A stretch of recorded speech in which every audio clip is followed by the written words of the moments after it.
तो आज के इस वीडियो में मैं क्लास 10 यूपी बोर्ड के विद्यार्थियों के लिए यूपी बोर्ड एग्जाम 2023 का सामाजिक विज्ञान का क्वेश्चन पेपर आपको जो है ऑब्जेक्टिव क्वेश्चन के आंसर के साथ इस वीडियो में जो है शो करने वाला हूं। तो चलिए बगैर समय वेस्ट किए जल्दी से मैं आपको ये पेपर जो है शो कर देता हूं। तो पेपर का इंटरफेस कुछ इस तरह से आपको देखने को मिल रहा है। देख सकते हैं 2023 के लिए सामाजिक विज्ञान का क्वेश्चन पेपर कक्षा 10 के विद्यार्थियों के लिए यहाँ पर कुछ निर्देश दिया गया है जिन्हें आप वीडियो रोक कर अच्छे से पढ़ लीजिएगा और इन निर्देशों को आप फॉलो कीजिएगा ताकि आपको जो है पूरे मार्क्स मिल सकें। ठीक है, तो आप लोग जो है इस इंस्ट्रक्शन को अच्छे से पढ़ लीजिएगा। अब सेम यही जो जनरल इंस्ट्रक्शन है यहाँ पर इंग्लिश लैंग्वेज में लिखा गया है, तो इन्हें आप जो है इंग्लिश लैंग्वेज में भी समझ सकते हैं। तो चलिए चलते हैं क्वेश्चन की ओर। तो यहाँ पर हमारा खंड अ से जो है क्वेश्चन पेपर स्टार्ट हो रहा है, जिसमें कि आपका बहुविकल्पी प्रश्न दिया गया है। तो यहाँ पर पहला क्वेश्चन है निरंकुशवाद का तात्पर्य है। तो इसमें आपका कौन सा ऑप्शन सही है, तो मैं आपको बता दूँ इसमें आपका बी वाला जो ऑप्शन है वह सही है, बी वाला ऑप्शन। इसके बाद आपका दूसरा क्वेश्चन है उदारवाद से तात्पर्य है। तो यहाँ पर आपका जो सी वाला जो विकल्प है व्यक्ति को स्वतंत्रता तथा कानून के समक्ष समानता, यह वाला ऑप्शन आपका सही है।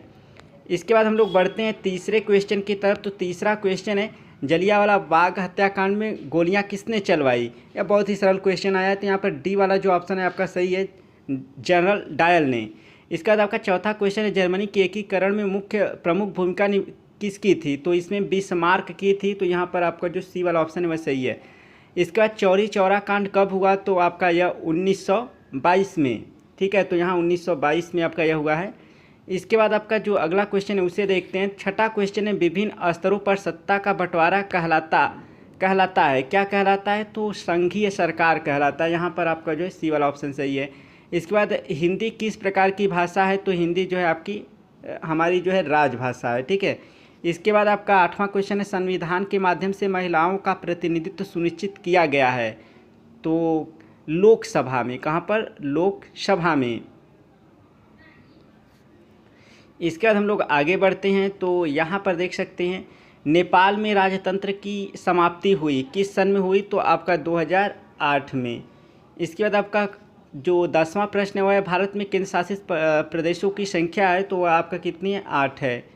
इसके बाद हम लोग आगे बढ़ते हैं। तो क्वेश्चन नंबर आपका 11 है हरा सोना निम्नलिखित में से किसे कहा जाता है। तो यहाँ पर आपका प्राकृतिक वनस्पति जो है वह सही है।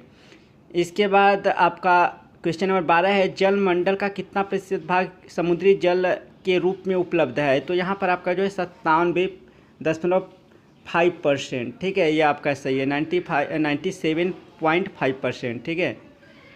इसके बाद आपका रबी की फसलों में बोने का समय क्या है। तो रबी की फसलों को बोने का समय क्या होता है, तो अक्टूबर से दिसंबर, यह आपका सही है, पहला ऑप्शन। इसके बाद आपका जो अगला प्रश्न है उसे देखते हैं। क्वेश्चन नंबर 14 में कौन सा उद्योग चूना पत्थर को कच्चे माल के रूप में प्रयुक्त करता है। तो यहाँ पर जो आपका सीमेंट है वह आपका सही है। कौन सा उद्योग चूना पत्थर को कच्चे माल के रूप में उपयुक्त करता है, तो ये आपका हो गया।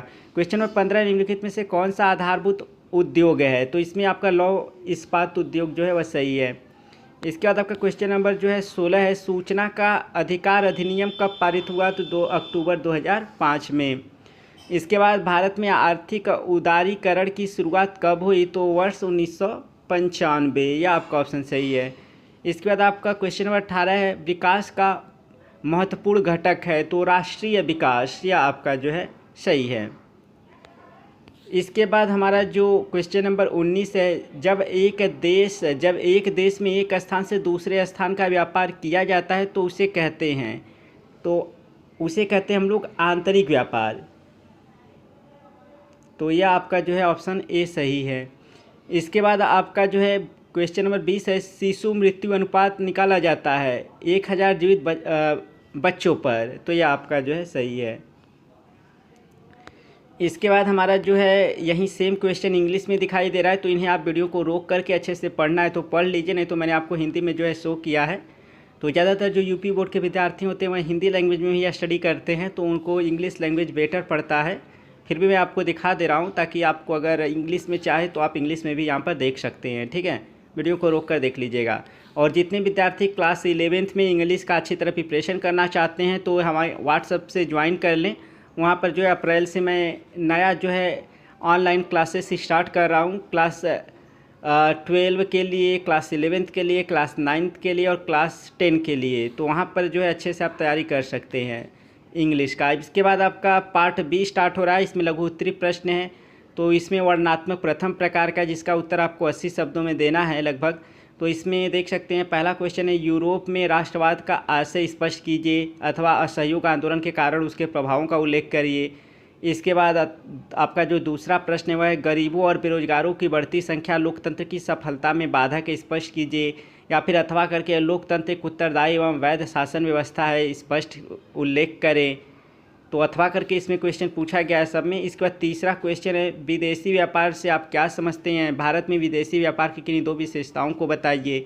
अथवा करके इसमें है कि यदि किसानों को सिंचाई और विपणन सुविधाएं उपलब्ध कराई जाए तो रोजगार और आय में कैसे वृद्धि होगी। इसके बाद इस तरह से आप देख सकते हैं जो क्वेश्चन नंबर 4 है, कराए वनों की हानि से क्या आशय है और वनों की हानि से होने वाले किन्हीं 3 प्रभावों का उल्लेख कीजिए। फिर अथवा करके भूमि संसाधन से क्या तात्पर्य है, भूमि संसाधन के कोई 3 महत्व बताइए। इसके बाद आपका दीर्घ उत्तरीय प्रश्न स्टार्ट हो रहा है, जिसमें कि वर्णनात्मक सेकेंड प्रकार का आपको क्वेश्चन दिखाई दे रहा है, जिसका उत्तर लगभग आपको 150 शब्दों में देना है। तो इसमें आपका क्वेश्चन नंबर 5 है, प्रथम विश्व युद्ध के पश्चात होने वाली आर्थिक महामंदी के कारणों की समीक्षा कीजिए। या फिर अथवा करके आपका ब्रेटन वुड्स समझौते के कारण तथा उद्देश्य का उल्लेख करें। ब्रेटन वुड्स ट्वीन किसे कहा जाता है, उत्तर लिखिए। इसके बाद आपका क्वेश्चन नंबर जो 6 है वह है, संघवाद क्या है, भारत की संघात्मक शासन व्यवस्था की प्रमुख विशेषताओं का वर्णन कीजिए। या फिर अथवा करके है, नारीवाद का क्या अभिप्राय है, भारत की विधायिकाओं में महिलाओं की प्रतिनिधित्व की स्थिति पर प्रकाश डालिए। इसके बाद आपका क्वेश्चन नंबर 7 यहाँ पर है, देख सकते हैं, बहुराष्ट्रीय कंपनियां विभिन्न देशों की उत्पादन प्रक्रिया को एक दूसरे से जोड़ती है, इस कथन को स्पष्ट कीजिए। या फिर अथवा करके उपभोक्ता के अधिकारों का वर्णन कीजिए। इसके बाद क्वेश्चन नंबर आपका 8 है, जो 8वां है वह है, भूमि किस प्रकार एक अत्यधिक महत्वपूर्ण प्राकृतिक संसाधन है, इसके महत्वपूर्ण तथ्यों का वर्णन कीजिए। अथवा करके जैव विविधता क्या है, यह मानव जीवन के लिए क्यों महत्वपूर्ण है, स्पष्ट कीजिए। इसके बाद आपका मानचित्र संबंधी कार्य दिया गया है। तो देखिए कहा है, निर्देश दिए गए भारत के मानचित्र में निम्नलिखित को दर्शाइए। तो भारत का मानचित्र में आपको दर्शाना है। तो इसमें क के अंतर्गत देख सकते हैं पहला, दूसरा, तीसरा, चौथा, 5वां करके पूछा है। तो आपको जो भारत के मानचित्र में दर्शाना है, तो आपको पहला क्या दर्शाना है, वह स्थान जहाँ सूती मिल के श्रमिकों का सत्याग्रह हुआ। दूसरा वह स्थान जहाँ किसान सत्याग्रह आंदोलन हुआ। तीसरा वह स्थान जहाँ चौरी चौरा कांड हुआ। चौथा वह स्थान जहाँ 1929 में भारतीय राष्ट्रीय कांग्रेस का अधिवेशन हुआ था। 5वां वह स्थान जहाँ जलियांवाला बाग की घटना हुई थी। सेम यही क्वेश्चन इंग्लिश में भी आपको देखने को मिल रहा है। और इसके बाद यहाँ पर देखिए केवल दृष्टिबाधित विद्यार्थियों के लिए है, आपको नहीं करना है, ठीक है। जो दृष्टिबाधित विद्यार्थी हैं उनके लिए है। तो जो दृष्टिबाधित विद्यार्थी हैं वह क्वेश्चन नंबर 9 को यहाँ पर देख सकते हैं किस तरह से उनको करना है। इसके बाद आपका देखिए यहाँ पर दिया गया है, जो निर्देश दिए गए भारत के मानचित्र को दर्शाइए। तो यहाँ ख वाला देख सकते हैं, इससे पहले क वाला देखे थे। इसमें ख के अंतर्गत देख सकते हैं, पश्चिम बंगाल का एक समुद्री पतन, या आपको चिन्ह द्वारा दर्शाना है। महाराष्ट्र का राजधानी नगर, तो जैसा चिन्ह दिया गया उससे दर्शाना है, नाम सहित दर्शाना है, ये चीज़ याद रखिएगा। अगर नाम सहित दर्शाएंगे तभी आपको 1 नंबर पूरा मिलेगा। इसी तरह बॉक्साइट उत्पादन का एक क्षेत्र नाम सहित, ऐसे ही इसी तरह मैगजीन उत्पादन का एक क्षेत्र नाम सहित, इसी तरह इस प्रदेश का एक 10 लाखी नगर नाम चिन्ह के साथ आपको जो है दर्शाना है।